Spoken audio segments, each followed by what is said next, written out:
Que la grâce et la paix de notre Seigneur soient avec chacun de vous, chers frères et sœurs, et que notre Seigneur vous bénisse. Donc nous nous retrouvons pour ouvrir la parole de notre Dieu, et je vous invite à ouvrir la parole dans le livre de Jonas, chapitre 2. Nous allons relire ce chapitre.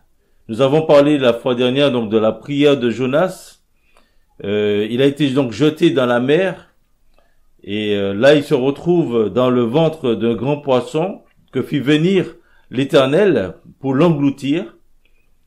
Et dans cette situation de grande détresse, Jonas exprime sa foi en l'Éternel, son Dieu, en lui adressant un psaume de louange.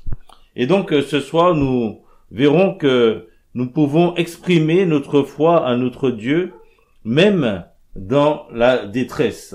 Alors, lisons ensemble ce passage de Jonas, chapitre 2, lisons les 11 versets. L'Éternel fit venir un grand poisson pour engloutir Jonas, et Jonas fut dans le ventre du poisson 3 jours et 3 nuits. Jonas, dans le ventre du poisson, pria l'Éternel, son Dieu. Il dit, « Dans ma détresse, j'ai invoqué l'Éternel, et il m'a exaucé. Du sein du séjour des morts, j'ai crié, et tu as entendu ma voix. Tu m'as jeté dans l'abîme, dans le cœur de la mer, et les courants d'eau m'ont environné. Toutes tes vagues et tous tes flots ont passé sur moi.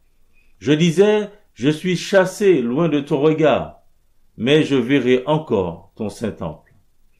Les eaux m'ont couvert jusqu'à m'ôter la vie, l'abîme m'a enveloppé, les roseaux ont entouré ma tête. Je suis descendu jusqu'aux racines des montagnes. Les barres de la terre m'enfermaient pour toujours. Mais tu m'as fait remonter vivant de la fosse, Éternel, mon Dieu. Quand mon âme était abattue au-dedans de moi, je me suis souvenu de l'Éternel, et ma prière est parvenue jusqu'à toi dans ton saint temple. Ceux qui s'attachent à de vaines idoles éloignent d'eux la miséricorde. Pour moi, je t'offrirai des sacrifices avec un cri d'action de grâce. J'accomplirai les vœux que j'ai faits.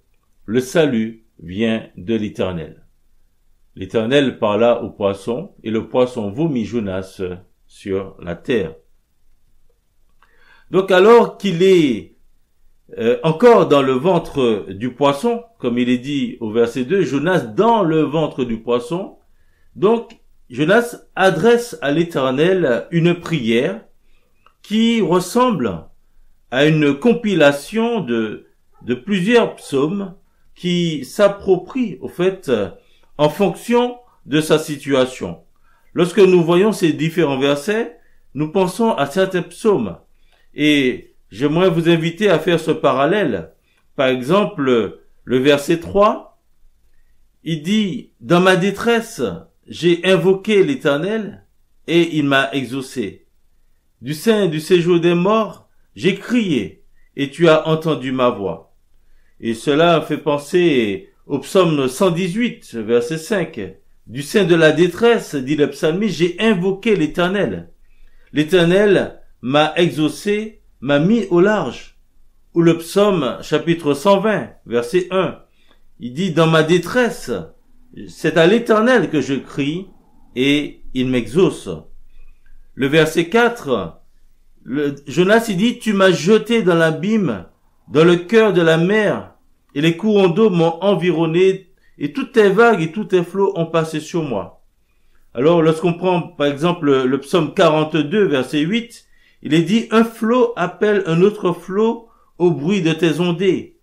Toutes tes vagues et tous tes flots passent sur moi. » Le psaume 31, verset 23, « Je disais dans ma précipitation, je suis chassé loin de ton regard, mais tu as entendu la voix de mes supplications quand j'ai crié vers toi. » Le verset 8, quand il dit « Quand mon âme était abattue au-dedans de moi, je me suis souvenu de l'Éternel, et ma prière est parvenue jusqu'à toi dans ton saint temple. » Et on peut faire le parallèle avec le psaume 142, verset 4, quand il dit « Quand mon esprit est abattu au-dedans de moi, toi tu connais mon sentier, sur la route où je marche, ils m'ont tendu un piège. » Le psaume 18, verset 7. Dans ma détresse, j'ai invoqué l'Éternel. J'ai crié à mon Dieu. De son palais, il a entendu ma voix. Et mon cri est parvenu devant lui à ses oreilles. Le verset 9. Il est dit que ceux qui s'attachent à de vaines idoles éloignent d'eux la miséricorde. Le psaume 31, verset 7 dit, je hais ceux qui s'attachent à de vaines idoles, et je me confie en l'Éternel. Vous voyez le parallèle? Au verset 10, il dit, pour moi, je t'offrirai des sacrifices avec un cri d'action de grâce. J'accomplirai les vœux que j'ai faits. Le salut vient de l'Éternel. Et ce parallèle avec le psaume 50, verset 14, il est dit, offre pour sacrifice à Dieu des actions de grâce et accomplis tes vœux envers le Très-Haut. Le psaume chapitre 3, verset 9, le salut est auprès de l'Éternel. Que ta bénédiction soit sur ton peuple. Voyez, donc, on voit que Jonas, dans sa prière, il s'appuie beaucoup sur les psaumes. Et donc, d'autres passages montrent l'importance aussi d'avoir dans son cœur la parole de Dieu. Le texte de Deutéronome, chapitre 6, verset 5, nous dit, tu aimeras l'Éternel ton Dieu de tout ton cœur, de toute ton âme et de toute ta force. Et ces commandements que je te donne aujourd'hui seront dans ton cœur. Le psaume 119, verset 11, il dit, je serre ta parole dans mon cœur afin de ne pas pécher contre toi. Donc il est important d'avoir la parole de Dieu dans son cœur pour ne pas pécher contre l'Éternel, donc pour connaître sa volonté, pour savoir ce qu'il faut faire. Mais important d'avoir la parole de notre Dieu dans notre cœur pour que lorsque nous sommes dans la détresse, comme Jonas, que ces paroles puissent venir dans notre esprit et nous encourager et que nous puissions traduire par nos mots ces paroles que Dieu nous donne dans sa Bible. Pour faire face donc aux attaques et toutes sortes de luttes spirituelles, l'apôtre Paul nous exhorte de prendre l'épée de l'esprit qui est, il dit, la parole de Dieu dans Éphésiens chapitre 6 verset 17. Prenez aussi le casque du salut et l'épée de l'esprit qui est la parole de Dieu. Donc dans nos luttes spirituelles, dans nos combats, il est important d'avoir la parole de Dieu dans notre cœur. Donc nous pouvons, frères et sœurs, chers amis, exprimer notre foi à Dieu, même dans la détresse. Par son esprit, le Seigneur nous soutiendra par sa parole, à condition de la connaître et qu'elle soit gravée dans notre cœur. Donc, ce soir, comme pour Jonas, exprimons notre foi à Dieu en lui adressant des psaumes de louange pour lui faire connaître notre situation, pour lui montrer notre reconnaissance, mais aussi pour lui renouveler notre engagement à le servir. Dans les 6 premiers versets, nous voyons que dans la détresse, nous pouvons exprimer notre foi à notre Dieu pour lui faire connaître notre situation. Donc Jonas, dans le ventre du poisson, prie l'Éternel son Dieu. C'est ce qu'il est dit dans le verset 2. Il est dans le ventre du poisson et il prie l'Éternel son Dieu. Il rend grâce à Dieu de l'avoir exaucé et d'avoir entendu sa voix. C'est ce qu'il dit au verset 3. Dans ma détresse, j'ai invoqué l'Éternel et il m'a exaucé. Du sein du séjour des morts, j'ai crié et tu as entendu ma voix. Alors qu'il est dans le ventre du poisson. Donc, oui, il rend grâce à Dieu de l'avoir exaucé. L'apôtre Paul, dans 1 Thessaloniciens, chapitre 5, versets 17 et 18, il nous dit, priez sans cesse, rendez grâce en toutes choses, car c'est à votre égard la volonté de Dieu en Jésus-Christ. Donc, c'est ce qu'il fait Jonas, tout en étant dans le ventre du poisson, il rend grâce à Dieu. Il reconnaît aussi que s'il avait été jeté dans la mer, c'était un jugement de Dieu à cause de sa désobéissance. Et c'est pour cela qu'il dit que c'est Dieu qui l'avait jeté dans l'abîme, au verset 4.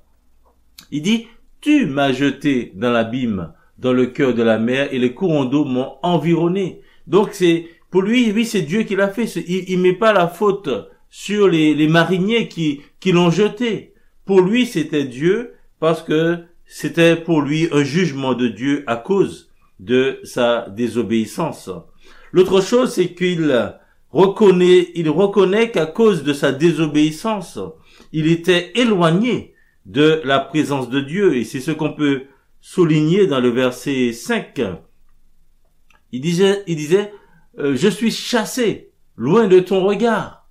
Je suis chassé loin de ton regard. Le verset 7, la première partie nous dit, je suis descendu jusqu'aux racines des montagnes. Les barres de la terre m'enfermaient pour toujours. Voyez? Donc, oui, il reconnaissait qu'à cause de sa désobéissance, il était éloigné de la présence de Dieu. L'autre chose, c'est qu'il exprime sa confiance en son Dieu, disant qu'il verrait encore son Saint-Temple. Mais je verrai encore ton Saint-Temple. J'aimerais vous inviter à lire avec moi le texte de Daniel chapitre 9, où là encore Daniel va prier, va confesser les péchés, son péché, le péché de son peuple. Et il va reconnaître que si le peuple est dans cette situation en captivité, c'est parce que le peuple s'est détourné aussi de Dieu. Donc lisons ce passage, Daniel chapitre 9, à partir du verset 1.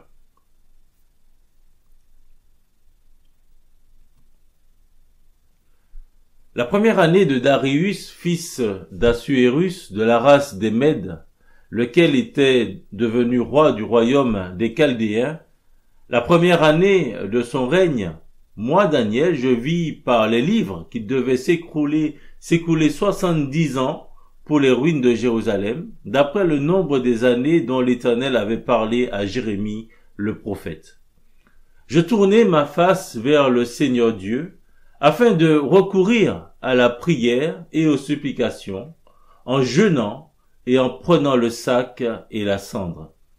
Je priai l'Éternel, mon Dieu. Je lui fis cette confession. Seigneur, Dieu grand et redoutable, toi qui gardes ton alliance et qui fais miséricorde à ceux qui t'aiment et qui observent tes commandements, nous avons péché. Nous avons commis l'iniquité. Nous avons été méchants et rebelles. Nous nous sommes détournés de tes commandements et de tes ordonnances. Nous n'avons pas écouté tes serviteurs, les prophètes, qui ont parlé en ton nom à nos rois, à nos chefs, à nos pères et à tout le peuple du pays. À toi, Seigneur, est la justice, et à nous la confusion de face, en ce jour, aux hommes de Juda, aux habitants de Jérusalem, et à tout Israël, à ceux qui sont près et à ceux qui sont loin, dans tous les pays où tu les as chassés, à cause des infidélités dont ils se sont rendus coupables envers toi. Seigneur, à nous la confusion de face, à nos rois, à nos chefs et à nos pères, parce que nous avons péché contre toi. Auprès du Seigneur notre Dieu, la miséricorde et le pardon, car nous avons été rebelles envers lui. Nous n'avons pas écouté la voix de l'Éternel notre Dieu pour suivre ses lois qu'il avait mises devant nous par ses serviteurs, les prophètes. Tout Israël a transgressé ta loi et s'est détourné pour ne pas écouter ta voix. Alors se sont répandues sur nous les malédictions et les imprécations qui sont écrites dans la loi de Moïse, serviteur de Dieu, parce que nous avons péché contre Dieu. Il a accompli les paroles qu'il avait prononcées contre nous et contre nos chefs qui nous ont gouvernés. Il a fait venir sur nous une grande calamité. Il n'en est jamais arrivé sur le ciel entier une semblable à celle qui est arrivée à Jérusalem. Comme cela est écrit dans la loi de Moïse, toute cette calamité est venue sur nous et nous n'avons pas imploré l'Éternel notre Dieu, nous ne nous sommes pas détournés de nos iniquités, nous n'avons pas été attentifs à ta vérité. L'Éternel a veillé sur cette calamité. Il a fait venir sur nous, car l'Éternel notre Dieu est juste dans toutes les choses qu'il a faites, mais nous n'avons pas écouté sa voix. Et maintenant, Seigneur notre Dieu, toi qui as fait sortir ton peuple du pays d'Égypte par ta main puissante, et qui t'es fait un nom comme il l'est aujourd'hui, nous avons péché, nous avons commis l'iniquité. Seigneur, selon ta grande miséricorde, que ta colère et ta fureur se détournent de ta ville de Jérusalem, de ta montagne sainte, car à cause de nos péchés et des iniquités de nos pères, Jérusalem et ton peuple sont en opprobre à tous ceux qui nous entourent. Maintenant donc, ô notre Dieu, écoute la prière et les supplications de ton serviteur, et pour l'amour du Seigneur, fais briller ta face sur ton sanctuaire dévasté. Mon Dieu, prête l'oreille et écoute. Ouvre les yeux et regarde nos ruines. Regarde la ville sur laquelle ton nom est invoqué, car ce n'est pas à cause de notre justice que nous te présentons nos supplications, c'est à cause de tes grandes compassions. Seigneur, écoute. Seigneur, pardonne. Seigneur, sois attentif. Agis et ne tarde pas, par amour pour toi, ô mon Dieu, car ton nom est invoqué sur ta ville et sur ton peuple. Vous voyez, donc là c'est la prière de Daniel qui exprime aussi sa foi dans la grande compassion de Dieu. L'autre chose, c'est que nous, dans la détresse, nous pouvons exprimer notre foi à notre Dieu pour lui montrer notre reconnaissance. Et dans les versets 7 à 9, nous pouvons souligner cela. Jonas est reconnaissant envers son Dieu, car alors qu'il était dans le plus grand désarroi, son seul refuge était de se tourner vers son Dieu par la prière. Il s'est souvenu de l'Éternel et Dieu n'a pas été insensible à son cri. Et c'est pour cela qu'il se trouvait dans le ventre de ce grand poisson. Il croyait que Dieu allait user de miséricorde envers lui, car il savait qu'il ne s'attachait pas à de vaines idoles, mais qu'il servait le Dieu vivant et vrai. L'autre chose, c'est que dans la détresse, nous pouvons exprimer notre foi à notre Dieu pour lui renouveler notre engagement à le servir. Et c'est ce qu'il dit au verset 10. Il dit, pour moi, je t'offrirai des sacrifices avec un cri d'action de grâce. J'accomplirai les vœux que j'ai faits. Le salut vient de l'Éternel. Quel engagement personnel. Il dit, pour moi. C'est un engagement qui concerne l'homme Jonas et son Dieu, en qui il a mis toute sa confiance. Jonas s'engage à offrir à l'Éternel des sacrifices avec un cri d'action de grâce et d'accomplir ses vœux envers lui. Car il savait que d'après le psaume 50, verset 23, que celui qui offre pour sacrifice des actions de grâce, l'Éternel dit, il me glorifie. Et à celui qui veille sur sa voie, je ferai voir le salut de Dieu. Donc oui, Jonas s'engage à offrir à l'Éternel des sacrifices avec un cri d'action de grâce. David, c'est ce qu'il a fait dans le psaume 51, où il confesse son péché, le péché avec Bathsheba, et il renouvelle aussi son engagement à servir Dieu, se sachant pardonner. On peut lire ce psaume, le psaume 51, versets 1 à 21.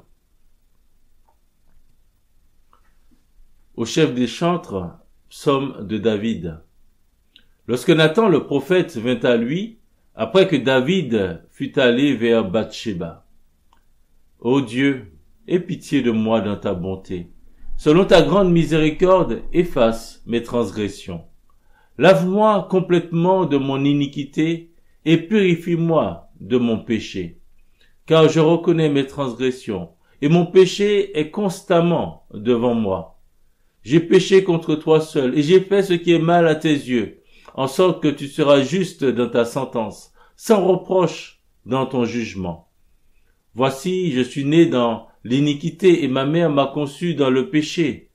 Mais tu veux que la vérité soit au fond du cœur. Fais donc pénétrer la sagesse au-dedans de moi. Purifie-moi avec l'hysope, et je serai pur. Lave-moi, et je serai plus blanc que la neige.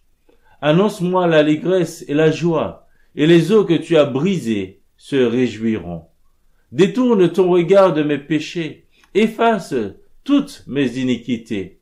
Ô Dieu, crée en moi un cœur pur, renouvelle en moi un esprit bien disposé. Ne me rejette pas loin de ta face, ne me retire pas ton Esprit Saint. Rends-moi la joie de ton salut, et qu'un esprit de bonne volonté me soutienne. J'enseignerai tes voies à ceux qui les transgressent, et les pécheurs reviendront à toi. Ô Dieu, Dieu de mon salut, délivre-moi du sang versé, et ma langue célébrera ta miséricorde. Seigneur, ouvre mes lèvres, et ma bouche publiera ta louange. Si tu avais voulu des sacrifices, je t'en aurais offert, mais tu ne prends point plaisir aux holocaustes. Les sacrifices qui sont agréables à Dieu, c'est un esprit brisé. Ô Dieu, tu ne dédaignes pas un cœur brisé et contrit.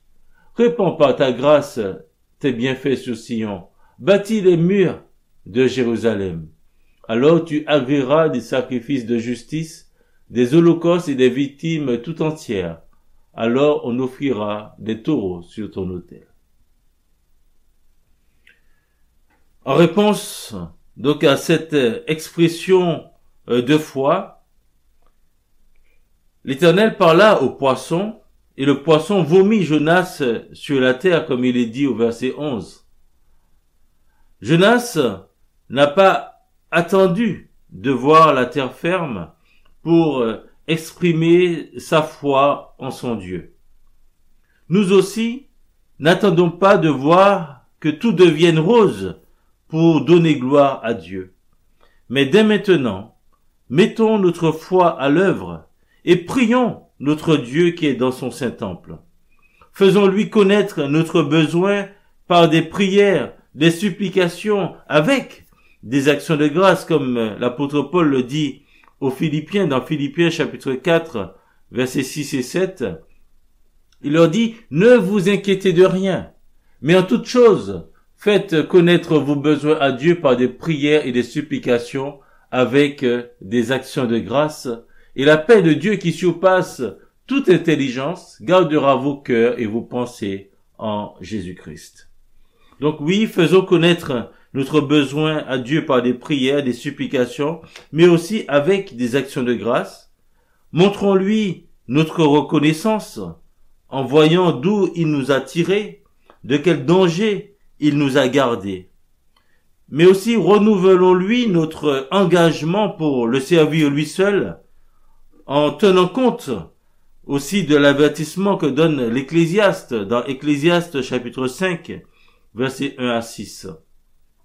L'Ecclésiaste dit, ne te presse pas d'ouvrir la bouche, et que ton cœur ne se hâte pas d'exprimer une parole devant Dieu, car Dieu est au ciel, et toi sur la terre. Que tes paroles soient donc peu nombreuses. Car si les songes naissent de la multitude des occupations, la voix de l'insensé se fait entendre dans la multitude des paroles. Lorsque tu as fait un vœu à Dieu, ne tarde pas à l'accomplir, car il n'aime pas les insensés.